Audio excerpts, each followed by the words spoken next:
ഇപ്പൊ നീ ദുഃഖത്തിലാണോ, പ്രയാസത്തിലാണോ? നീ മനസ്സിലാക്ക്, നിനക്കൊരു നല്ല കാലം വരാൻ പോകുന്നു. നിനക്കെന്തോ നല്ലത് വരാൻ പോകുന്നതിന്റെ അടയാളമാണ് എന്ത്? പറ, എന്ത്? പ്രയാസം. നിനക്കെന്തോ നല്ലത് വരാൻ പോകുന്നതിന്റെ അടയാളമാണ് പ്രയാസം.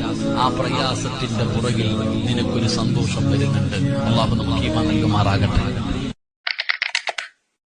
അസ്റായീൽ എന്ന് പറയുന്ന മലക്ക് വന്നിട്ട് റൂഹ് പിടിക്കുമ്പോൾ അള്ളാന്റെ റസൂൽ സല്ലല്ലാഹു അലൈഹി വസല്ലം തങ്ങൾ കരഞ്ഞുകൊണ്ട് ചോദിക്കുന്നു, അസ്റായീലെ ഒന്ന് പതുക്കെ പിടിക്കുമോ അസ്റായീലെ?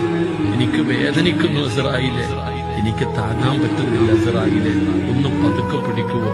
അസ്റായീൽ എന്ന് പറയുന്ന മലക്ക് കരഞ്ഞുകൊണ്ട് പറയുകയാണ്, ഇതിനെക്കാളും മയമായി പിടിക്കാൻ എനിക്കറിയില്ല.